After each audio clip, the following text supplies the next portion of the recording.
Sayyidina wa maulana Muhammad wa ala alihi wa sahbihi ajma'in, amma ba'du. Bapak, Ibu, Bapak Kepala Sekolah yang saya hormati, alhamdulillah pada hari ini kita bisa berkumpul di ruangan ini dalam acara desiminasi, Bapak Ibu ya. Jadi program dari pendidikan guru penggerak modul 1.4 kita diharuskan untuk memaparkan sebuah materi tentang budaya positif di sekolah. Bapak Ibu yang saya banggakan, kegiatan ini tidak akan bisa berjalan tanpa ada dukungan dari Bapak Ibu guru ya. Jadi kami berharap, saya pribadi berharap kita saling mendukung program-program yang kaitannya dengan peningkatan mutu pendidikan kita, terutama di sekolah kita di Semeru Utara. Begitu juga dengan kaitannya dengan pengembangan diri dari masing-masing Bapak Ibu guru. Jadi mohon maaf juga saya sampaikan apabila kegiatan ini menyita waktu Bapak Ibu. Jadi waktunya saya minta untuk kita di sini berdiskusi, mendengarkan ataupun mendengarkan informasi yang kaitannya dengan budaya positif di sekolah. Jadi ini adalah rencana ke depan kita, bagaimana kita menciptakan sebuah budaya positif yang akan kita kembangkan di sekolah kita untuk mendidik anak kita supaya bisa berperilaku baik dan bisa menaati apa yang sudah menjadi kesepakatan kita. Baik Bapak Ibu, untuk lebih barokahnya acara kita pada siang hari ini, mari untuk kegiatan yang pertama ini mungkin ada yang perlu disampaikan oleh Bapak Kepala Sekolah. Kami persilakan. Terima kasih Pak Sanudin. Bismillahirrahmanirrahim.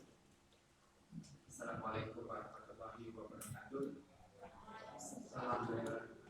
Wassalatu wassalamu ala asyrofil anbiya'i wal mursalin sayyidina Muhammad wa ala ali sayyidina Muhammad. Rabbi shrah li sadri wa yassir li amri wahlul 'uqdatam min lisani yafqahu qawli.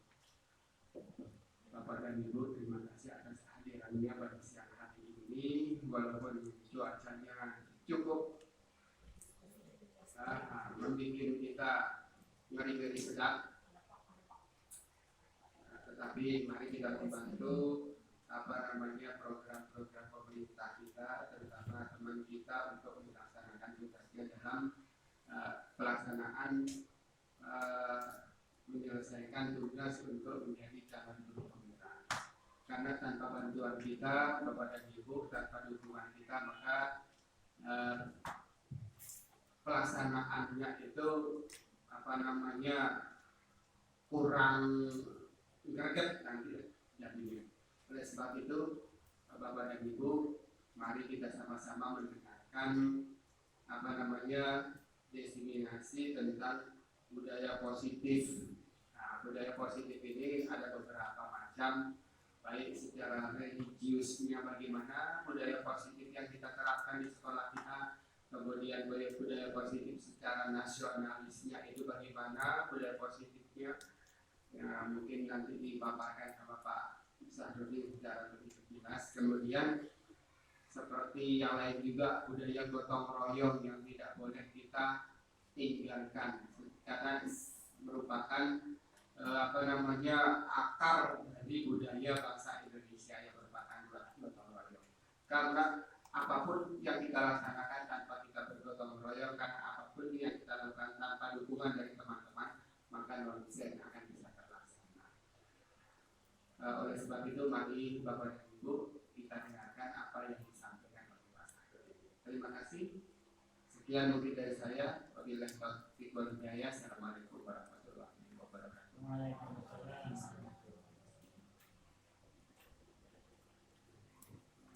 Terima kasih saya sampaikan kepada Bapak Kepala Sekolah yang telah memberikan sambutan kaitannya dengan acara kita pada siang hari ini. Baik Bapak Ibu, jadi kegiatan hari ini adalah kegiatan desiminasi. Ya. Mungkin ada Bapak Ibu guru yang sudah mengetahui apa itu desiminasi ya. Jadi kegiatan desiminasi ini adalah suatu kegiatan yang ditujukan kepada kelompok, target atau individu agar mereka memperoleh sebuah informasi, kemudian akan timbul kesadaran dan menerima dan akhirnya memanfaatkan informasi tersebut. Ini yang dimaksud dengan diseminasi, Bapak Ibu. Jadi saya berbicara di depan ini bukan berarti saya menggurui Bapak Ibu guru ya. Jadi mohon maaf, artinya di sini saya tidak menggurui Bapak Ibu. Di sini Bapak Ibu mungkin lebih tahu apa itu budaya positif. Dan ini sudah sering kita laksanakan dalam kegiatan kita sehari-hari di dalam kelas maupun di luar kelas. Jadi dari kegiatan ini Bapak Ibu nanti saya harap ada artinya timbal balik, ada penguatan terhadap apa yang sudah saya sampaikan. Dari apa yang sudah saya sampaikan, Bapak Ibu memperoleh informasi dan mungkin kalau belum jelas bisa kita diskusikan bersama. Artinya saya juga tidak lebih tahu tentang apa yang saya sampaikan. Jadi kita saling mendukung, kita berkolaborasi, dan kita saling memberikan masukan. Ya. Jadi kalau ada yang belum Bapak Ibu pahami, mungkin nanti bisa tanyakan. Jadi itu tentang diseminasi Bapak Ibu ya.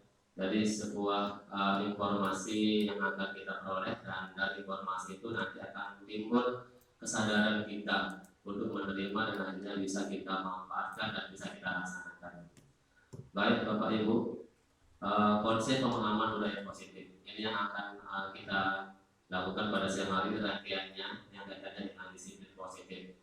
Di sini ada nilai-nilai kebajikan, kemudian ada perubahan paradigma belajar, ada 5 posisi kontrol guru, teori motivasi, hukuman dan penghargaan, ada keyakinan kelas, kebutuhan dasar manusia, dan nanti yang terakhir ada segitiga restitusi.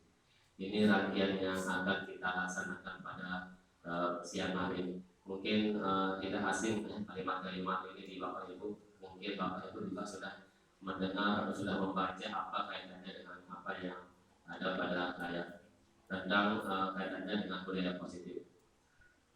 Baik Bapak Ibu, ini latar belakang saya melaksanakan kegiatan diseminasi ini. Yang pertama adalah merintis.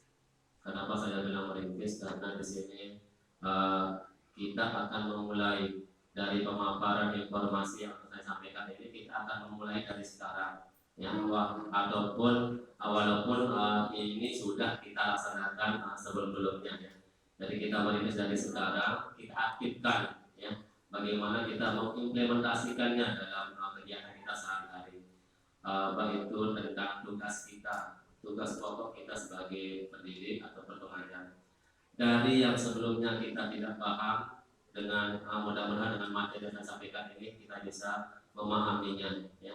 Kemudian bagaimana dan apa yang akan kita laksanakan, mengapa kita melaksanakannya, dan bagaimana akan kita memulainya, dari mana dan sejak kapan. Nah kemudian hal-hal yang kaitannya dengan budaya positif itu Bapak Ibu itu akan muncul dari kesadaran kita sendiri, motivasi intrinsik kita, motivasi dalam diri kita. Kalau tidak terbangun dari dalam diri kita sendiri, maka mustahil kegiatan-kegiatan itu akan bisa terlaksana dengan baik. Jadi di sini diperlukan motivasi intrinsik kita, motivasi kesadaran kita masing-masing. Nah, kemudian Bapak Ibu, dari motivasi ini ada nilai-nilai guru yang akan kita yakininya. Bukan hanya guru penggerak Bapak Ibu ya. Jadi secara keseluruhan nilai-nilai guru itu kita jalankan sebagaimana yang sudah ada pada diri kita. Jadi nilai-nilai guru itu ada nilai mandiri, ada kolaboratif, reflektif, berpihak pada murid, dan inovatif. Nilai-nilai guru ini yang mandiri, yang maksudnya adalah bagaimana kita menciptakan suasana belajar untuk anak didik kita supaya dia bisa mandiri. Artinya di sini kita membangun karakter anak supaya dia bisa mandiri itu bagaimana dia bisa mengembangkan potensi yang dimilikinya ya. Jadi bisa mengembangkan potensi yang dimilikinya tanpa menunggu ataupun tanpa selalu mendapat arahan dari kita. Jadi dia bersikap mandiri. Kemudian nilai guru yang kolaboratif. Bagaimana kita bisa menjadi kerjasama Bapak Ibu ya. Jadi di setiap kegiatan ataupun program sekolah yang sudah kita laksanakan, bagaimana kita bisa berkolaborasi, kita bisa bekerja sama. Tanpa adanya kerjasama, maka kegiatan yang kita rencanakan itu tidak akan terlaksana. Seperti yang sudah tadi disampaikan Bapak Kepala Sekolah, harus ada sikap gotong royong, kerjasama. Kemudian reflektif, ya, refleksi, bagaimana kita menjadikan kegiatan-kegiatan ataupun proses pembelajaran yang sudah kita laksanakan, kita refleksikan apakah sudah berjalan dengan baik atau tidak, apakah perlu perbaikan atau tidak, ya. Jadi ada sikap reflektif, refleksi terhadap diri kita dan terhadap proses pembelajaran yang sudah kita laksanakan di dalam kelas. Kemudian berpihak pada murid. Tentunya ketika kita melakukan proses pembelajaran mendidik anak didik kita, ada yang namanya berpihak pada murid. Bagaimana kita menciptakan suasana pembelajaran itu yang berpihak pada murid sesuai dengan kodrat zaman dan sesuai dengan kodrat alamnya, ya. Jadi dengan kondisi yang sekarang serba teknologi, bagaimana kita menciptakan suasana belajar yang aman, nyaman sesuai dengan sesuai dengan kodrat zamannya. Kemudian yang inovatif, di sini sesuai dengan aturan sekarang, kita dituntut menjadi guru yang inovatif. Bagaimana kita menciptakan model-model pembelajaran yang inovatif, ya, sesuai dengan kodrat alam dan zaman yang tadi. Inovatif dalam arti bagaimana kita bisa mengembangkan model-model pembelajaran, ya, yang menarik bagi anak. Ini sama kaitannya dengan berpihak pada murid. Ketika kita menampilkan atau kita menyampaikan sebuah materi pembelajaran, tentunya di sini yang diperlukan adalah inovasi dari kita. Bagaimana supaya pembelajaran itu menarik bagi anak, tidak membosankan, supaya tidak selalu monoton, Bapak Ibu, ya. Kemudian untuk mendukung nilai-nilai guru ini perlu ada peran guru, ya. Peran guru di sini ada menggerakkan komunitas praktisi, termasuk kegiatan kita pada siang hari termasuk dalam kategori menggerakkan komunitas. Bagaimana kita membangun sebuah komunitas, sebuah kelompok untuk menciptakan, mendiskusikan, saling berbagi informasi kaitannya dengan proses pembelajaran yang berpihak pada murid, ya. Kemudian peran yang kedua adalah mewujudkan kepemimpinan murid. Bagaimana kita menjadi pemimpin pembelajaran maupun pemimpin bagi anak-anak didik kita. Kemudian yang ketiga, menjadi coach bagi guru lain. Artinya kita bisa saling berbagi kekurangan-kekurangan yang ada pada diri kita, bisa kita informasikan kepada guru lain. Mungkin ada masukan, ada inisiatif untuk menyelesaikan permasalahan itu. Itu kaitannya dengan latar belakang kita melaksanakan diseminasi, Bapak Ibu. Kemudian kita lanjut ke materi berikutnya adalah tentang budaya positif. Ini tujuan utama kita melaksanakan diseminasi ini, kaitannya dengan budaya positif. Jadi budaya positif itu adalah nilai-nilai, keyakinan-keyakinan dan kebiasaan-kebiasaan di sekolah yang berpihak pada murid, agar murid dapat berkembang menjadi pribadi yang kritis, penuh hormat dan bertanggung jawab. Nah, kaitannya dengan budaya positif ini sudah sering kita laksanakan, Bapak Ibu, ya, setiap hari, baik itu di dalam kelas maupun di luar kelas.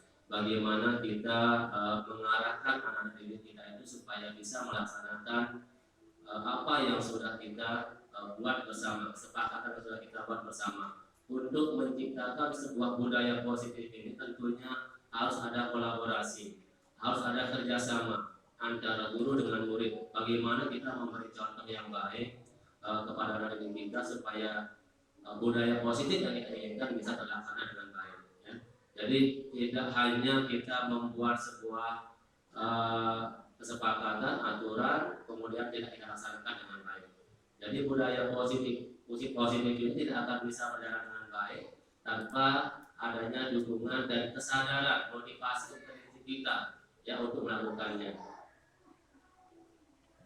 Menciptakan budaya positif di sekolah yang berpihak kepada murid tidak luput dari peran kita sebagai pendidik.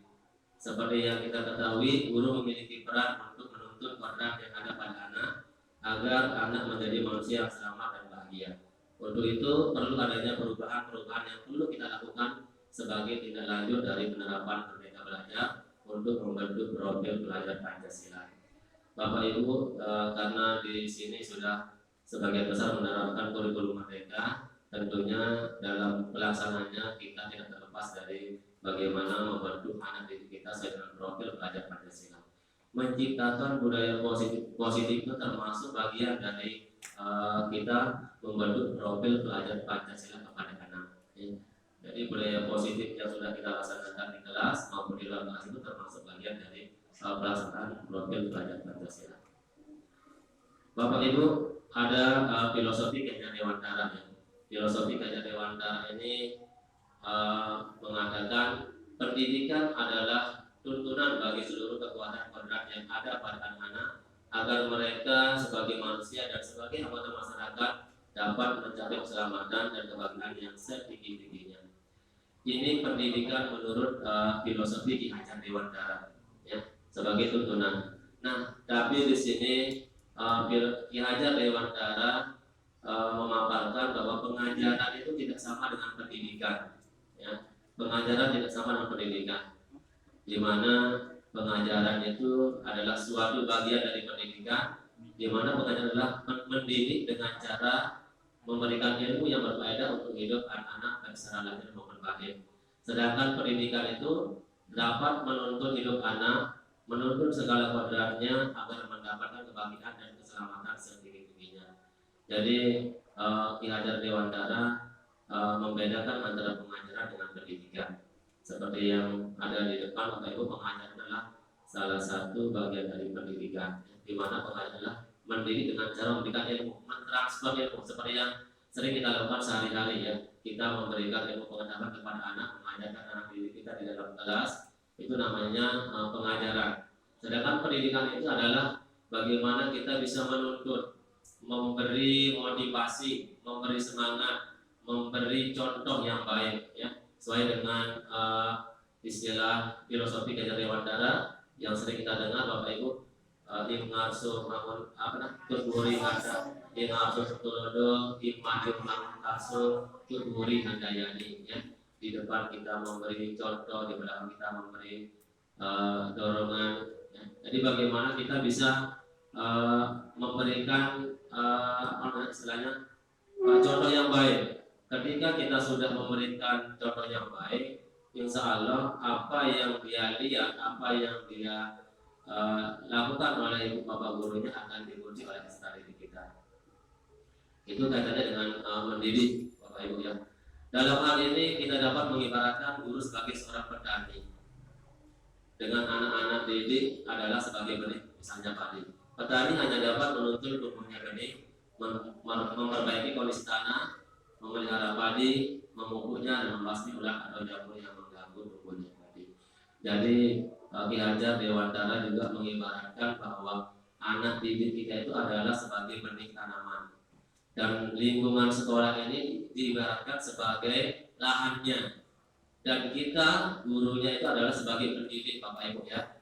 Jadi diibaratkan sebagai seorang petani, jadi kita ini sebagai pendidik gurunya. Jadi guru itu diibaratkan sebagai petani, kemudian anak didik kita diibaratkan sebagai benih tanaman yang akan kita tanami pada lahan tersebut. Jadi lahan itu diumpamakan sebagai sekolah.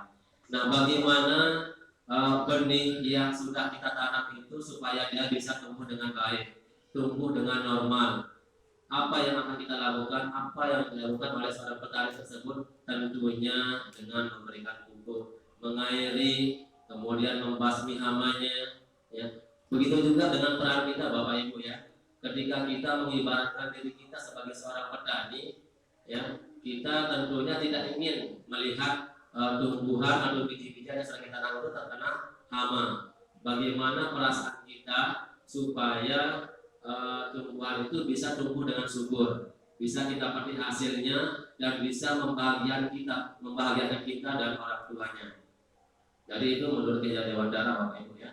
Jadi sekali lagi kita itu diibaratkan sebagai seorang petani yang mengharapkan bagaimana benih-benih yang kita tanam itu terbebas dari hama, terbebas dari penyakit, dan supaya bisa tumbuh subur. Ini kaitannya dengan budaya positif yang akan kita laksanakan pada siang hari ini Bapak Ibu ya. Tentunya dengan budaya positif yang kita jalankan ini, bagaimana kita menciptakan, menghadirkan, membuat anak didik kita itu supaya tumbuh dengan selamat tanpa adanya tanpa adanya kekurangan. Jadi kekurangan itu yang bisa kita tutupi dengan kelebihan-kelebihan yang mereka miliki, karakter-karakter yang ada pada anak didik itu kita kembangkan.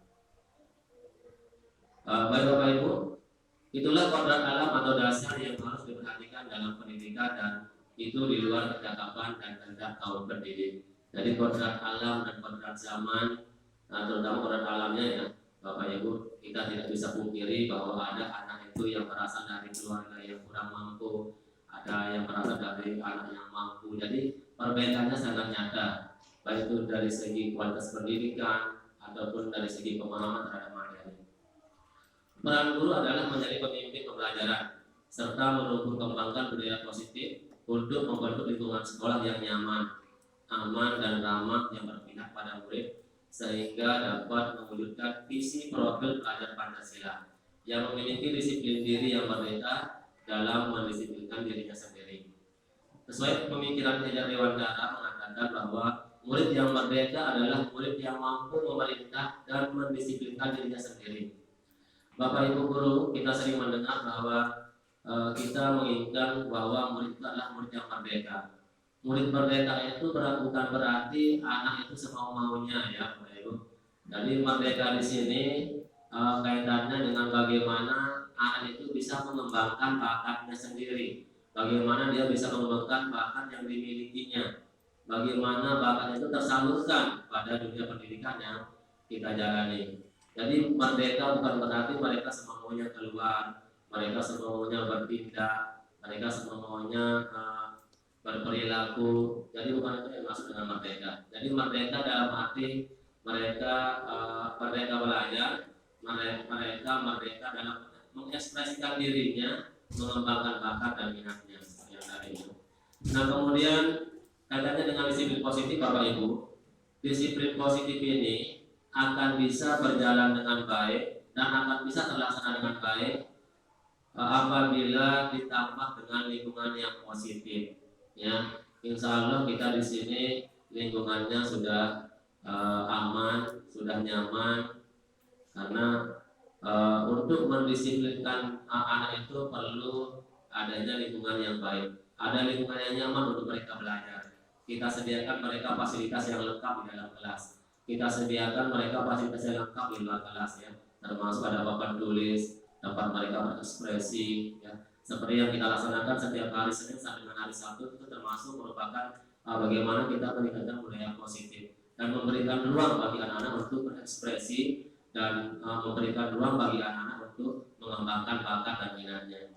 Nah, disiplin positif ditambah dengan lingkungan positif yang aman dan nyaman akan menghasilkan sebuah budaya positif yang kita inginkan, yang kita impikan, Bapak Ibu. Nah, perubahan paradigma Bapak Ibu di sini materi kita selanjutnya. Jadi perubahan paradigma kita di sini dituntut untuk bagaimana merubah pandangan kita, merubah mindset kita yang biasa yang disebut dengan stimulus respon. Kita ubah paradigma kita menuju teori kontrol ya. Jadi nanti akan ada penjelasannya apa itu stimulus respon dan apa itu teori kontrol. Nah, Stephen R. Covey ini mengatakan, bila kita ingin membuat kemajuan perlahan, sedikit-sedikit, ubahlah sikap dan perilaku Anda. Namun jika kita ingin merubah cara-cara utama kita, maka kita perlu merubah kerangka acuan kita. Ubahlah bagaimana Anda melihat dunia, bagaimana Anda berpikir tentang manusia. Ubahlah paradigma Anda, skema pemahaman dan penjelasan aspek-aspek tertentu tentang realitas. Di sini Stephen R. Covey ini mengajarkan bahwa cara-cara yang kurang efektif, bagaimana kita bisa merubahnya ke cara-cara yang lebih efektif.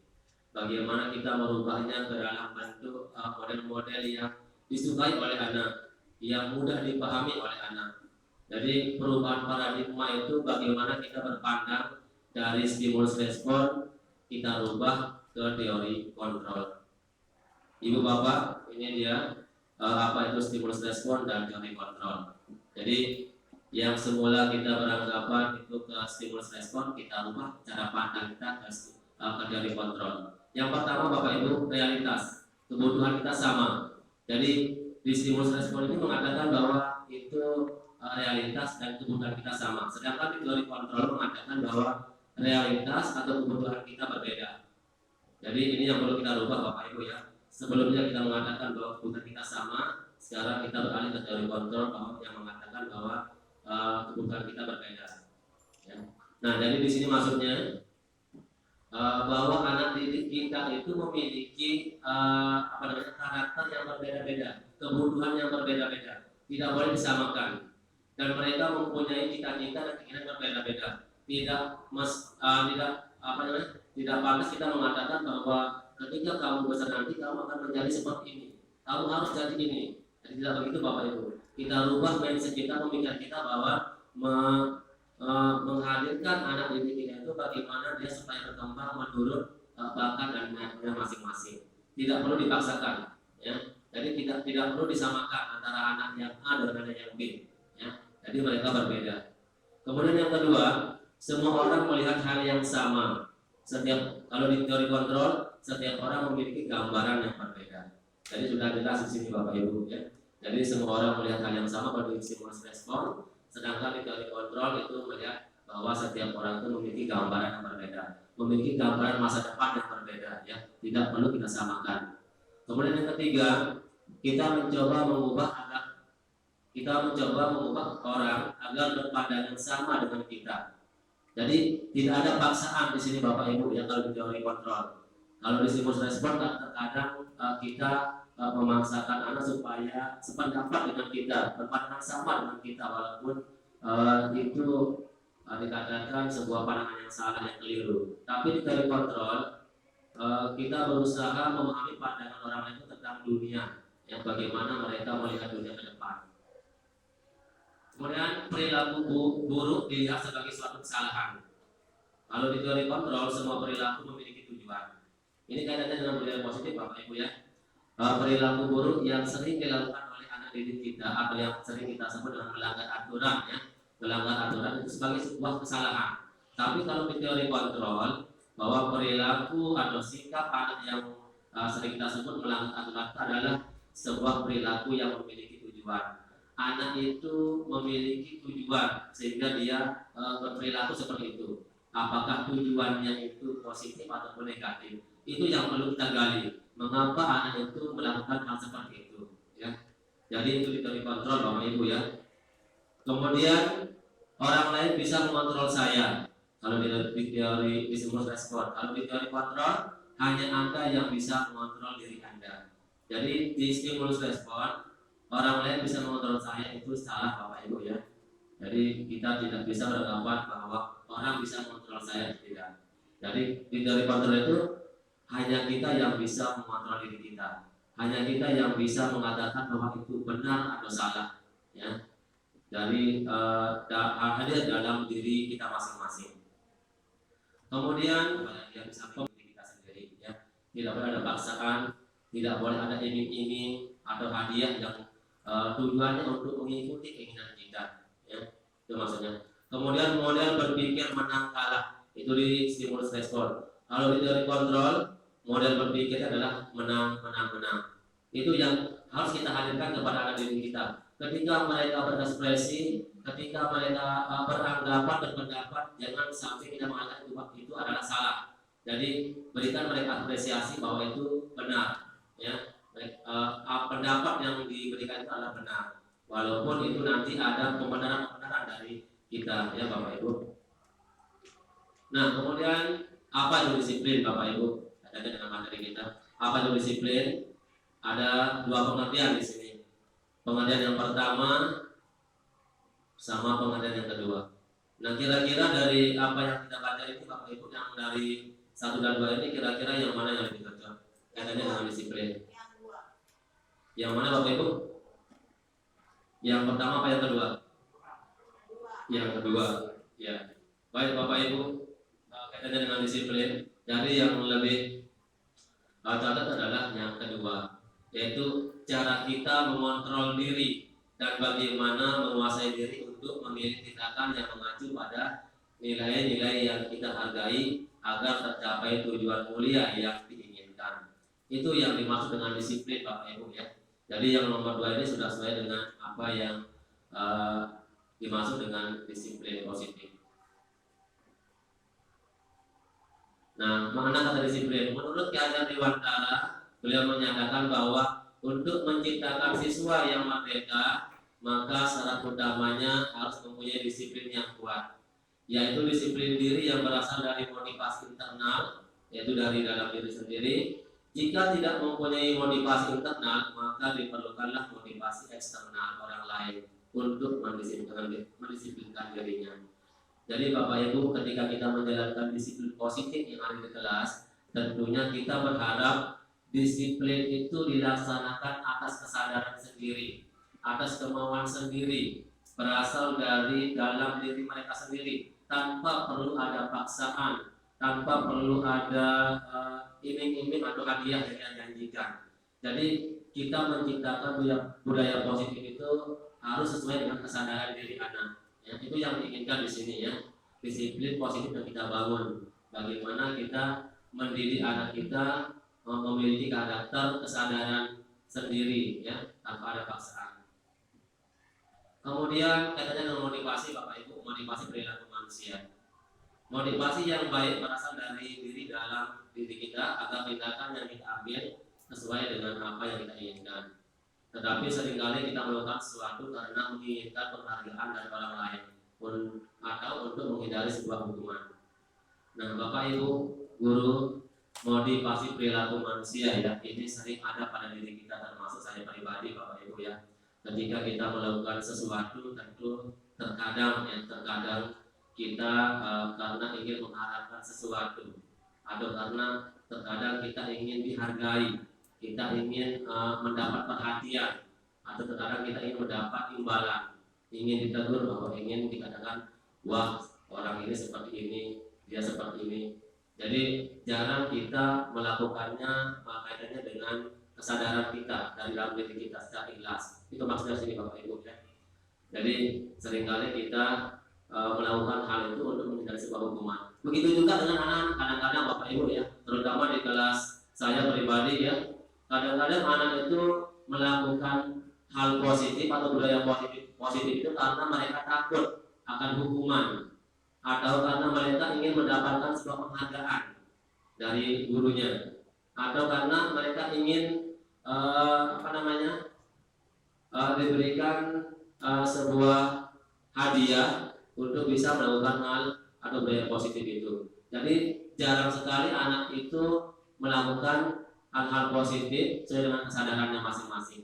Nah, di sini bagaimana kita membangun itu ya, membangun kesadaran diri, membangun kesadaran anak didik kita supaya bisa melakukannya sesuai dengan budaya positif yang kita terapkan. Bagaimana mereka melaksanakannya dengan keinginan mereka sendiri, tanpa adanya paksaan, tanpa adanya hukuman, ya, atau tanpa adanya aturan-aturan yang mungkin bisa mengikat mereka. Itu maksudnya Bapak Ibu. Nah, kaitannya dengan motivasi perilaku manusia, Bapak Ibu, ada 3 di sini. Ya, seperti yang tadi sudah saya jelaskan. Yang pertama, untuk menghindari ketidaknyamanan atau hukuman. Ini sering ada pada diri kita dan ada pada diri anak kita.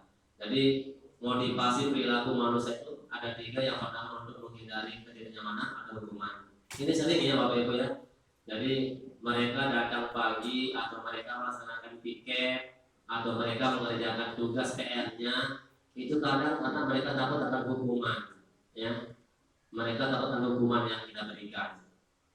Itu sifatnya jangka pendek Bapak Ibu ya, tidak mengena dalam pikiran mereka.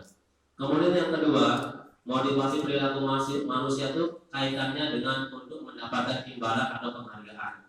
Ini biasa terjadi ya, ketika kita melakukan sesuatu atau anak didik kita, mereka ingin karena mereka dipuji, ingin mendapatkan hadiah atau imbalan dari kita. Kemudian yang ketiga, untuk menjadi orang yang mereka inginkan dan menghargai diri sendiri dengan nilai-nilai yang mereka percaya. Nah, dari yang 3 ini Bapak Ibu, motivasi perilaku yang akan kita bangun itu adalah yang ketiga. Bagaimana anak didik kita itu untuk menjadi orang yang mereka inginkan dan menghargai dirinya sendiri, ya, motivasi dirinya sendiri, ya, berbuat atas kesadaran dirinya, bukan karena atas paksaan ataupun ingin mendapat pujian. Itu kaitannya dengan motivasi perilaku manusia.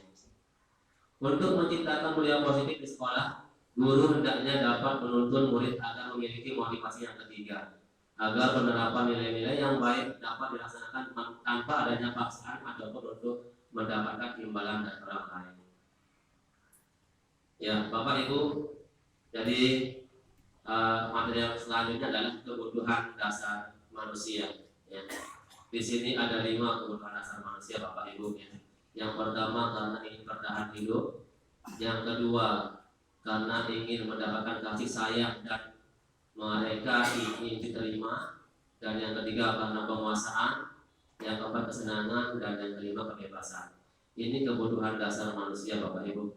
Yang pertama kebutuhan hidup kaitannya dengan kebutuhan fisik seperti makan, tempat tinggal, dan perasaan yang aman. Nah ini sudah kita berikan kepada anak didik kita ya, kebutuhan dasar. Yang pertama kebutuhan hidup. Kita sudah mempersilahkan anak-anak kita untuk seperti yang kita laksanakan setiap hari Sabtu, yaitu kegiatan makan bersama, sarapan bersama, kebutuhan untuk makan, kebutuhan untuk hidup. Kemudian tempat tinggal, kita sudah sediakan mereka tempat belajar yang aman dan nyaman seperti ruang kelas ya. Kemudian kebutuhan hidup yang kedua adalah kasih sayang dan rasa ingin diterima. Jadi kita di sini Bapak Ibu kita diinginkan untuk memberikan rasa kasih sayang kepada anak didik kita. Bagaimana ketika anak didik kita sering kayak merengek atau menangis, ya. Ketika dia menangis, kadang-kadang sulit untuk didiamkan, sulit untuk ditenangkan. Nah, disinilah butuh peran kita sebagai seorang pendidik, bagaimana kita memberikan rasa kasih sayang. Mungkin rasa kasih sayang itu tidak diterima di rumahnya atau tidak diperoleh di rumahnya, maka di sekolah itulah kita dituntut untuk memberikan rasa kasih sayang kepada anak. Ya. Kemudian penguasaan, ya, terkait keinginan untuk mencapai sesuatu merasa kompeten, diakui atas prestasi dan keterampilan serta memiliki harga diri. Jadi di sini maksudnya adalah bagaimana anak didik itu merasa dihargai atas kreasi-kreasi yang sudah mereka laksanakan, atas kreasi-kreasi yang sudah mereka buat. Jadi di sana kita buatkan ruang untuk mereka berekspresi, dan tentunya di sana mereka berharap untuk dihargai. Apa yang sudah mereka lakukan itu bagaimana supaya dihargai, Bapak Ibu ya. Termasuk ketika kita memberikan penilaian terhadap hasil belajar anak, hasil ulangan, hasil kreasinya. Jadi dari hasil penilaian itu mereka akan memiliki budaya positif dan akan membangun sebuah penguasaan yang positif, bisa mengontrol dirinya. Kemudian kesenangan, Bapak Ibu, kebutuhan dasar yang adanya kesenangan yaitu mengacu pada kebutuhan untuk mencari kesenangan, bermain dan tertawa. Ini perlu kita berikan kepada anak. Tidak hanya melulu kita belajar di dalam kelas, tidak hanya kita melulu belajar di luar kelas, tapi bagaimana kita memberikan kesenangan kepada anak. Ketika waktunya keluar main, kita berikan waktunya keluar main. Ya. Ketika waktunya istirahat, kita berikan istirahat. Ya. Ini kesenangan. Bagaimana kita menciptakan anak didik kita supaya aman dan nyaman di dalam belajar. Berikan kebutuhannya sesuai dengan apa yang ada pada dirinya, sesuai apa yang mereka inginkan. Tentunya dengan mengacu pada hal-hal yang positif. Kemudian kebebasan ya, melibatkan kemandirian dan kemampuan mengendalikan diri. Jadi kebebasan kaitannya dengan mampu melibatkan dirinya sebagai anak yang bisa mandiri, ya, bisa mandiri untuk bisa melakukan hal-hal positif tanpa ada sebuah video inspirasi, Bapak Ibu ya. Video inspirasi di mana seorang guru menerapkan atau mendisiplinkan anak dengan cara yang kurang tepat. Ya.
Ya, bisa kita lihat Bapak Ibu ya, di sini seorang guru sedang mendisiplinkan anak didiknya, tapi dengan cara yang kurang tepat. Ya. Di sini Bapak gurunya langsung memberikan reaksi. Mungkin Bapak Ibu ada yang bisa perhatikan ya bahasa Jawa yang sesuai sama siapa sih sebenarnya, siapa sih Bapak Ibu ya, siapa sih saudara ya, berapa umur Bapak itu maksudnya. Jadi di sini ini kaitannya dengan cara mendisiplinkan anaknya Bapak Ibu. Ini seorang guru memberikan disiplin yang kurang tepat. Di sana dia tidak memberikan pertanyaan-pertanyaan ketika mensipkan, langsung memberikan hukuman, ya, langsung menampar. Dan ketika dia menampar, dia mendapatkan balasan dari seorang anak itu ya. Jadi anak itu bisa saja dia berkata kasar ataupun berperilaku negatif yang lain. Ya. Kaitannya dengan cara kita mendisiplinkan anak. Baik Bapak Ibu, ada di sini kaitannya dengan 5 posisi kontrol dulu. Bagaimana kita mendisiplinkan anak didik kita? Yang pertama ada dengan sebagai penghukum, kemudian pembuat rasa bersalah, sebagai teman, pemantau, dan sebagai manajer. Bapak Ibu guru, 5 posisi kontrol ini harus kita sering kita lakukan ya. Sering kita lakukan, termasuk saya pribadi. 5 posisi kontrol ini, dari yang 5 ini kadang-kadang sering kita menjumpai Bapak Ibu guru, terutama saya, kita memposisikan diri sebagai teman ya. Nah, yang pertama kita bahas sebagai penghukum, seperti yang tadi video yang tadi ya. 5 posisi kontrol itu adalah sebagai penghukum. Dia langsung memberikan hukuman kepada anak. Dia langsung memberikan tamparan. Nah, maksudnya di sini guru menerapkan posisi penghukum akan berkata, ya. Jadi kata-kata ini itu kaitannya dengan bagaimana kita memberikan hukuman. Jadi guru itu dikatakan sebagai penghukum apabila dia memberikan kata-kata seperti ini. Misalnya, patuhi aturan saya atau awas kamu. Ya. Ini kalimat-kalimat yang kita utarakan sebagai guru penghukum. Ya. Kemudian kamu selalu saja salah, tidak pernah benar. Nah, ini kalimat yang sering kita utarakan. Kemudian selalu pasti, selalu yang terakhir selesai. Kamu aja yang selalu terakhir selesai, tidak pernah menjadi anak yang pertama. Jadi ketika ungkapan-ungkapan itu kita berikan kepada anak, maka pemikiran mereka akan merasa bersalah, tidak pernah dihargai. Ya. Nah ini model posisi kontrol guru yang penghukum. Ya. Jadi guru seperti ini senantiasa percaya ada satu cara agar pembelajaran bisa berhasil, yaitu caranya dia. Tidak mau mendengarkan pendapat dari siswanya. Ini yang dikatakan sebagai guru sebagai penghukum. Ya. Ketika kita melontarkan pertanyaan seperti yang tadi. Kemudian posisi kontrol yang kedua adalah membuat rasa bersalah. Ya. Di mana kata-kata keluar dari guru bersuara lembut, merasa bersalah seperti ibu sangat kecewa sekali dengan kamu. Ya. Kemudian berapa kali bapak harus memberitahu kamu ya supaya kamu tidak melakukan hal seperti ini lagi. Kemudian kalimat yang ketiga, bagaimana coba kalau orang tua kamu tahu kamu berbuat seperti ini. Nah ini kata-kata yang sering kita lontarkan kepada anak didik kita ketika kita menciptakan sebuah budaya positif atau ketika kita menerapkan aturan di sekolah kita. Ya. Membuat rasa bersalah, anak itu kita buat dia merasa bersalah, tidak pernah benar. Itu maksudnya di sini Bapak Ibu. Dan ini yang harus kita hindari Bapak Ibu ya, sebagai penghukum maupun membuat rasa bersalah. Kemudian yang ketiga sebagai teman. Ini ada pada posisi aman ya, sebagai teman. Di sini guru tidak menyakiti murid dan membangun hubungan baik dan humor untuk mempengaruhi guru akan berkata, ayo bantulah demi Bapak Ibu ya. Jadi demi Bapak Ibu guru silakan kamu kerjakan. Misalnya ketika kita menugaskan anak didik kita, kemudian dia tidak mau mengerjakannya atau dia malas-malasan, maka kita berkata, ayo dong kerjakan tugas ibu guru atau bapak guru, ya. Nah itu kalimat-kalimat posisi kita sebagai teman, ya. Kemudian ayo ingat tidak bantuan Bapak Ibu selama ini, apa yang sudah Bapak Ibu berikan kepada kamu. Jadi silakan kamu kerjakan tugas dari Bapak Ibu guru. Nah itu kalimat-kalimat kita memposisikan diri sebagai teman, ya. Kemudian ya sudah kali ini tidak apa-apa, nanti ibu bantu bereskan. Atau kata yang lain misalnya, ya sudah lain kali kamu kerjakan ya, jangan ulangi lagi. Atau ya sudah lain kali tugasnya dikumpulkan minggu depan. Nah ini kalimat-kalimat ini adalah bagaimana kita memposisikan diri kita sebagai teman, ya. Teman guru dengan siswa. Nah ini bisa dikatakan posisi aman ya. Tapi terkadang ketika kita menetapkan diri sebagai posisi teman, anak didik kita itu kadang terlalu ingin diberikan rasa kasih sayang. Ketika kita tidak memperlakukannya sesuai dengan apa yang mereka inginkan, maka akan timbullah efek yang namanya rasa minder, kurang percaya diri, ya. Dan bisa jadi mereka akan berbuat hal-hal yang negatif ketika kita tidak memberikan rasa kasih sayang atau posisi kita sebagai teman. Nah kemudian yang keempat sebagai pemantau. Ini juga sering kita lakukan Bapak Ibu ya. Kita hanya memantau. Ketika anak itu berbuat salah, ketika anak itu melanggar aturan yang kita sudah sepakati, kadang kita sebagai pemantau hanya melihat, hanya mencatat bahwa anak ini perilakunya seperti ini, anak ini sering berbuat seperti ini.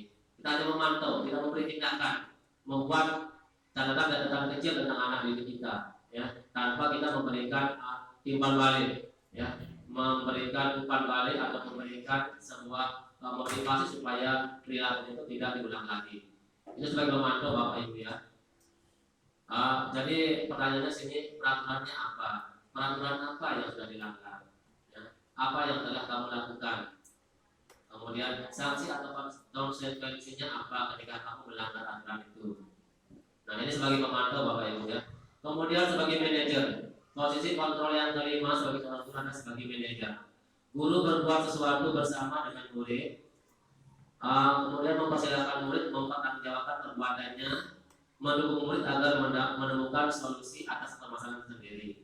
Nah di sini Bapak Ibu, posisi kontrol yang kelima inilah yang paling tepat kita lakukan pada anak didik kita. Bagaimana kita memposisikan diri kita sebagai seorang manajer, kita bisa menyelesaikan sebuah permasalahan yang ada pada anak didik kita. Ketika ada permasalahan, misalnya anak berbuat salah atau melanggar aturan ataupun berbuat hal-hal yang negatif, ya, hal yang negatif, maka kita di sini dituntut untuk berperilaku atau memposisikan diri sebagai seorang manajer, ya.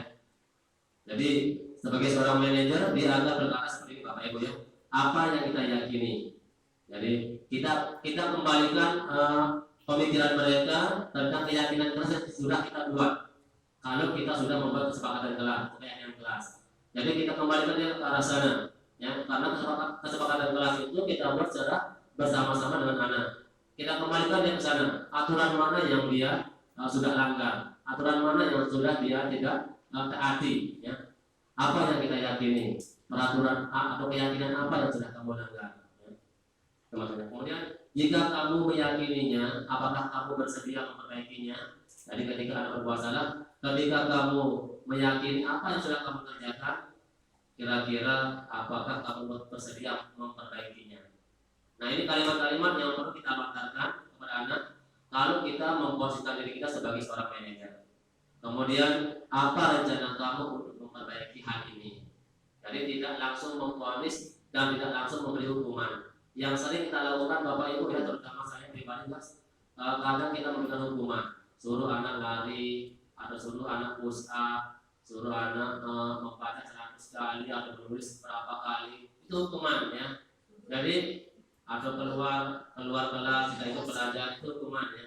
Nah di sini posisi itu sekarang tidak baik ya, tidak baik untuk perkembangan fisik anak, tidak baik untuk perkembangan mental karakter anak. Jadi yang perlu di sini adalah bagaimana kita memposisikan diri kita sebagai seorang manajer Bapak Ibu ya. Kita bisa mengontrol anak sebagai seorang manajer. Dari gambaran yang tadi kita dapat menyimpulkan bahwa posisi sebagai manajer yang sebaiknya kita gunakan dalam menghadapi murid. Guru memposisikan diri sebagai seorang manajer hendaknya mengerti bahwa fokus masalah ada pada murid itu sendiri. Guru hendaknya membuat murid bertanggung jawab dan mencari solusi atas masalah yang mereka lakukan. Tujuannya adalah untuk menuntun murid mengevaluasi tindakan mereka agar menjadi pribadi yang lebih baik. Baik Bapak Ibu, sebelum kita lanjut ke materi berikutnya, mungkin kita jeda sebentar ya untuk memberikan informasi kepada diri kita, atau bisa kita menggunakan anak terlebih dahulu. Yang pertama yang sebagai penghukum, membuat rasa bersalah, sebagai teman, pemantau dan manajer. Jadi dari 5 posisi kontrol guru ini yang kita harapkan kita bersikap sebagai manajer ya. Kita bisa menyelesaikan setiap permasalahan yang ada pada anak didik kita itu, bagaimana bisa kita memposisikannya sebagai manajer. Kita bisa menyelesaikan permasalahan yang ada tanpa ada kita memberikan hukuman kepada anak didik kita. Baik Bapak Ibu, kita ke keyakinan kelas ya. Keyakinan kelas di sini menerapkan keyakinan kelas di sekolah kita juga merupakan upaya untuk menciptakan kebiasaan yang baik di lingkungan sekolah agar dapat mewujudkan pembelajaran yang berpihak pada murid di sekolah. Keyakinan kelas merupakan nilai-nilai kebaikan yang murid yakini yang dapat diterapkan di kelas. Keyakinan murid akan suatu nilai-nilai yang digunakan untuk mengontrol mereka sendiri agar lebih bertanggung jawab dan dapat mengeluarkan karakter mereka. Ini yang dimaksudkan keyakinan kelas Bapak Ibu ya. Mungkin ada sebagian dari Bapak Ibu guru yang sudah menerapkan keyakinan kelas di kelas masing-masing. Jadi setiap perilaku yang kita lakukan di dalam kelas dapat menentukan terciptanya sebuah lingkungan yang positif. Perilaku warga kelas tersebut menjadi sebuah kebiasaan yang akhirnya membentuk sebuah budaya yang positif. Untuk terbentuknya budaya positif, maka langkah awal yang dapat dilakukan adalah perlu diciptakan dan disepakati keyakinan atau prinsip dasar bersama di antara para warga kelas. Penyatuan pemikiran untuk mendapatkan nilai kebajikan serta visi sekolah tersebut kemudian diturunkan di kelas menjadi keyakinan kelas yang disepakati bersama. Bapak Ibu, jadi sebelum kita membuat keyakinan kelas, artinya di sini kita bersama dengan siswa menyepakati dulu bentuk-bentuk keyakinan kelas apa yang akan kita buat. Dari keyakinan kelas itu akan turunlah sebuah kesepakatan, ya, sebuah kesepakatan. Jadi kita yakinkan dulu anak didik kita, ya. Kita yakinkan dulu anak didik kita bagaimana apakah keyakinan-keyakinan yang kita munculkan itu bisa dilakukan oleh anak didik kita, bisa diterapkan, ya, maksudnya. Jadi kita berikan sebuah keyakinan dulu, ya, berikan keyakinan, kemudian apakah itu bisa dilaksanakan atau tidak. Kalau sudah bisa dilaksanakan, barulah kita akan buat menjadi sebuah kesepakatan kelas, ya. Jadi kesepakatan kelas ini kita buat berdasarkan masukan dari anak didik kita, ya. Mereka kita berikan kebebasan berpendapat. Kira-kira bentuk kesepakatan kelas yang bagaimana yang kita inginkan? Kira-kira kesepakatan kelas yang seperti apa yang bisa kalian terapkan di kelas? Itu maksudnya Bapak Ibu ya. Jadi bukan hanya kita buat kesepakatan yang muncul dari gurunya sendiri, tapi untuk istilahnya kesepakatan itu muncul dari anak didik kita, ya, supaya itu bisa mereka laksanakan dan itu bisa mereka jalankan sehari-hari, bukan atas dasar kemauan kita sebagai gurunya, ya. Kemudian Bapak Ibu ada pertanyaan, mengapa keyakinan kelas, bukan peraturan kelas saja, ya.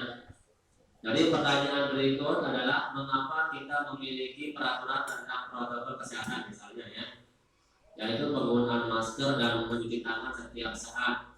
Atau mungkin di sini jawaban kita kaitannya dengan protokol kesehatan itu adalah untuk menjaga kesehatan. Kemudian nilai-nilai keselamatan atau kesehatan inilah yang kita sebut sebagai suatu keyakinan, yaitu nilai-nilai kebajikan atau prinsip-prinsip universal yang disepakati bersama secara universal. Jadi Bapak Ibu, mengapa keyakinan kelas bukan peraturan kelas? Biasanya kalau peraturan kelas itu dibuatnya oleh gurunya sendiri untuk ditaati dan untuk harus, ya, peraturan kelas yang harus ditaati oleh anak didik kita. Apakah dia paham atau tidak, yang penting mereka harus laksanakan, mereka harus patuhi aturan peraturan kelas yang kita buat sendiri tanpa melibatkan anak didik kita. Nah di sini mengapa keyakinan kelas ya? Jadi keyakinan kelas itu lebih mengena ya pada karakter Anda, pribadi Anda. Karena keyakinan kelas itu mereka buat sendiri, bukan atas dasar kemauan kita sebagai guru, ya. Tapi di sini memang butuh proses Bapak Ibu ya, butuh proses. Tidak seperti apa yang kita gambarkan, yang kita mimpikan bahwa keyakinan kelas itu akan bisa terlaksana dengan baik. Jadi butuh proses. Bagaimana kita berproses pelan-pelan untuk bagaimana kita mendisiplinkan anak yang tentunya kita berikan contoh perilaku, sikap, perkataan kita yang baik kepada anak. Ya. Nah ini salah satu upaya kita untuk membuat bagaimana keyakinan kelas itu untuk bisa dijalankan oleh anak, ya, Bapak Ibu. Nah kemudian pembentukan keyakinan sekolah atau kelas, Bapak Ibu. Keyakinan kelas bersifat lebih abstrak daripada peraturan yang lebih rinci dan konkret. Ini perbedaannya. Mengapa kita membentuk sebuah keyakinan bukan peraturan. Jadi kalau keyakinan kelas bersifat lebih abstrak daripada peraturan. Aturannya lebih rinci dan lebih konkret, lebih mudah dipahami oleh anak. Kemudian yang kedua, keyakinan kelas berupa pernyataan-pernyataan yang universal. Ya, pernyataan-pernyataan yang bisa mereka jalankan, yang bisa mereka yakini, yang bisa mereka pahami. Kemudian ketiga, pernyataan keyakinan kelas senantiasa dibuat dalam bentuk yang positif. Tentu ya, Bapak Ibu, hal-hal yang positif. Pernyataan keyakinan kelas senantiasa dibuat dalam bentuk yang positif. Keyakinan kelas hendaknya tidak terlalu banyak, sehingga mudah diingat dan dipahami oleh semua warga kelas. Ini biasanya kalau kita membuat peraturan kelas, sebenarnya biasanya aturannya banyak, ya, urutannya banyak. Berbeda dengan keyakinan kelas atau kesadaran kelas. Aturannya sedikit dan mudah dipahami oleh anak, mudah dijalankan.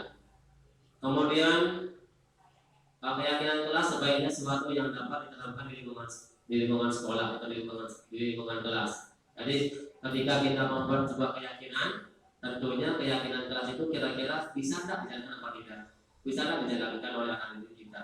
Jangan membuat keyakinan kelas yang muluk-muluk, yang berlebih-lebihan, yang lebih mudah saja, yang lebih mudah diterapkan oleh anak.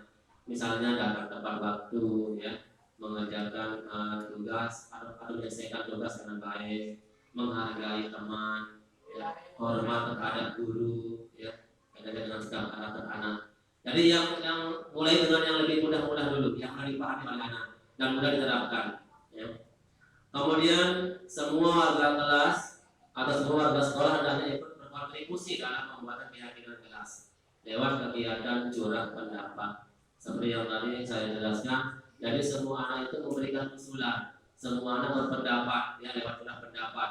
Si A mengusulkan keyakinan kelasnya seperti ini, sepakatan kelasnya seperti ini, si B seperti ini. Jadi kita terima, kita tampung, kita tulis, ya. Nah, dan nanti dari hasil curah pendapat itu tentunya akan kita sharing, kita akan saring, ya. Kita akan saring mana yang kira-kira yang perlu kita terapkan dan mana yang kira-kira yang akan perlu kita jalankan, mana yang kira-kira lebih mudah dijalankan oleh siswa. Itu maksudnya Bapak Ibu. Kemudian yang terakhir, bersedia meninjau kembali keyakinan kelas dari waktu ke waktu. Apabila keyakinan kelas itu tidak berjalan secara efektif, maka keyakinan kelas itu perlu kita atur ulang kembali, perlu kita tata, perlu kita berikan semacam refleksi, ya Bapak Ibu. Kira-kira di mana tempatnya keyakinan kelas itu tidak dijalankan oleh anak didik kita, ya, pada poin mana yang kurang diperhatikan oleh anak didik kita. Di sana kita perlu refleksi untuk bagaimana supaya keyakinan kelas itu kita perlu rubah atau tidak, atau perlu kita ganti kalimatnya, atau bagaimana kita supaya penerapan disiplin positif itu bisa terlaksana dengan baik. Kemudian Bapak Ibu, dalam menjalankan peraturan ataupun keyakinan kelas, bila mana ada suatu pelanggaran, tentunya suatu harus terjadi. Untuk itu kita perlu meninjau ulang tindakan penegakan peraturan atau keyakinan kelas sekolah kita selama ini. Tindakan terhadap suatu pelanggaran pada umumnya berbentuk hukuman atau konsekuensi. Kali ini akan diperkenalkan program yang namanya disiplin positif yang dinamakan restitusi. Baik Bapak Ibu, yang sering kita laksanakan di sekolah kita, ya. Ketika anak kita tidak disiplin, kadang kita selalu memberikan hukuman, ya.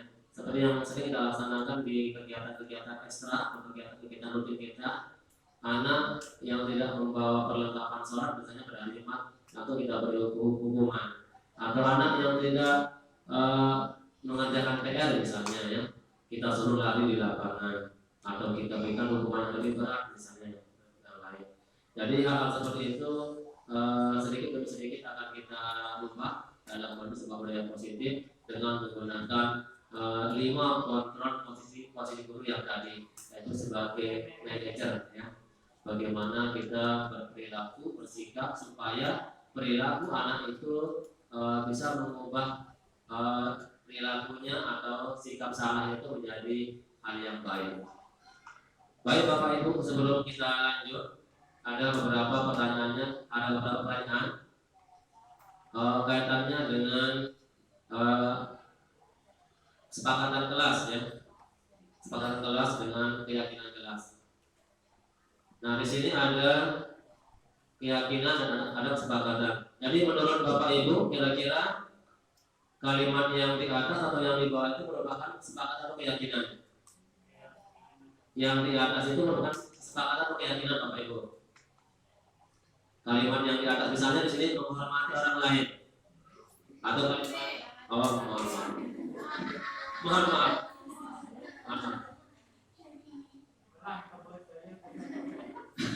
Ya, mohon maaf Bapak Ibu. Ya.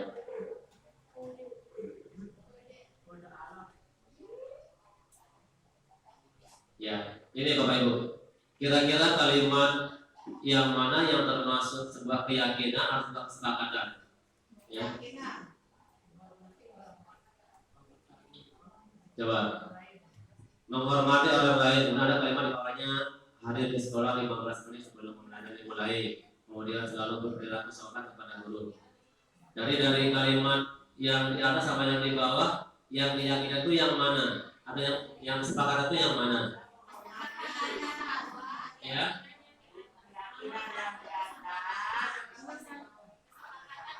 Nah, antara kalimat yang di atas sama yang di bawah, yang mana kesepakatan, mana keyakinan? Kesepakatan yang di bawah, keyakinan yang di atas. Iya. Terima kasih Bapak Ibu ya. Jadi kalimat yang di atas menghormati orang lain ya, ini termasuk sebuah keyakinan. Jadi keyakinan ini kita berikan kepada anak, kita lontarkan, kita sampaikan. Kira-kira ini bisa enggak dilaksanakan oleh anak didik kita? Untuk nanti kita jadikan sebuah kesepakatan kelas. Menghormati orang lain, termasuk menghargai temannya, menghormati temannya, tanpa adanya nanti anak-anak yang sering membuli temannya. Nah sekarang kita pasangkan Bapak Ibu, kira-kira dari keyakinan menghormati orang lain ini bentuk kesepakatan kelasnya yang mana? Ya? Ya, menghormati orang lain ini bentuk kesepakatannya tadi dijawab selalu berperilaku sopan kepada guru. Ya, jawabannya salah. Ya, seharusnya yang mana? Seharusnya yang mana? Ya, dilarang mengganggu orang lain atau dilarang mengganggu temannya. Itu yang betul ya, Bapak Ibu. Nah, sekarang keyakinan yang kedua tentang kesepakatan kelas, yaitu tentang kesehatan. Nah, keyakinan kelas yang kedua tentang kesehatan. Dari keyakinan kelas ini, kira-kira yang mana yang dijadikan kesepakatan? Iya, dilarang menggunakan narkoba. Ya, betul jawabannya. Nah, kemudian keyakinan kelas yang ketiga, berakhlak mulia. Nah, ya, ya, berperilaku sopan kepada bapak dan ibu guru. Ya, ya betul jawabannya Bapak Ibu ya, hebat. Kemudian keyakinan yang selanjutnya ada kesabaran. Nah, kira-kira yang kesepakatannya? Ya, iya, pergantian atau menunggu giliran ya. Ketika dia masuk kelas, bergiliran ketika dia tampil ya sesuai dengan urutannya. Apakah jawabannya betul apa tidak? Iya, terima kasih ya, jawabannya sudah betul. Nah, kemudian keyakinannya tentang komitmen. Jawabannya? Iya, luar biasa. Kemudian keyakinan kelas yang berikutnya tanggung jawab. Ya. Selalu mengembalikan buku ke tempatnya. Ya, luar biasa. Pertanyaan terakhir, ya. Keyakinan yang terakhir menghormati orang lain. Ya. Baru di sini dilarang mengganggu orang lain. Ya, terima kasih Bapak Ibu yang sudah mendengar. Iya. Itu ya. Jadi itu model-model keyakinan kelas yang harus kita laksanakan ya. Dari sebuah keyakinan dulu kita berikan kepada anak-anak kita, kemudian dari keyakinan kelas itu baru kita sepakati bersama untuk menjadi sebuah kesepakatan kelas atau kesepakatan sekolah kita ya. Nah kemudian materi kita yang terakhir Bapak Ibu kaitannya dengan restitusi ya. Materi yang terakhir Bapak Ibu ya, segitiga restitusi. Mungkin ada Bapak Ibu yang sudah kenal ya, restitusi. Nah, apa itu restitusi? Jadi suatu proses dialog yang dijalankan oleh guru agar dapat menghasilkan murid yang mandiri dan bertanggung jawab. Ini pengertian dari restitusi, segitiga restitusi. Nah, ketika kita ingin menciptakan budaya positif di sekolah, atau ketika kita ingin menghadirkan disiplin positif di dalam kelas, maka perlu kita menggunakan yang namanya segitiga restitusi Bapak Ibu ya. Ini istilah yang akan kita lakukan untuk menerapkan budaya positif itu. Yang pertama dengan cara menstabilkan identitas ya. Kemudian validasi tindakan yang salah, dan yang ketiga dengan cara menanyakan keyakinan. Ini cara-cara yang akan bisa kita terapkan di dalam kelas untuk bisa kita menciptakan sebuah budaya positif. Baik Bapak Ibu, segitiga restitusi. Ya. Restitusi itu adalah tindakan yang digunakan guru untuk membuat murid memperbaiki kesalahannya atau kesalahan mereka dengan cara mereka sendiri, yang tentunya ini berdampak pada perubahan perilaku yang lebih baik lagi. Tindakan ini tentunya dapat membuat murid kembali meyakini nilai-nilai kebaikan yang mereka yakini sebelumnya. Guru mengarahkan fokus permasalahan pada solusi, bukan pada kesalahannya. Guru yang menerapkan restitusi ini mengarahkan siswa untuk belajar dari kesalahan yang mereka lakukan. Ada upaya untuk menebus kesalahan tersebut agar tidak terulang lagi di kemudian hari, tetapi ini merupakan inisiatif murid sendiri. Baik Bapak Ibu, jadi ketika kita ingin mendisiplinkan murid kita, tentu kita menggunakan segitiga restitusi. Di segitiga restitusi ini diharapkan kita mampu mengembalikan anak itu yang tadinya berbuat salah, supaya mereka meyakini kesalahan mereka untuk bisa merubah perilakunya ke arah yang lebih baik. Ya, jadi fokus pada permasalahan, bukan pada. Saya tutup kegiatan kita pada siang hari ini. Mari sama-sama kita mengucap alhamdulillahirabbil alamin. Sekian, wassalamualaikum warahmatullahi wabarakatuh.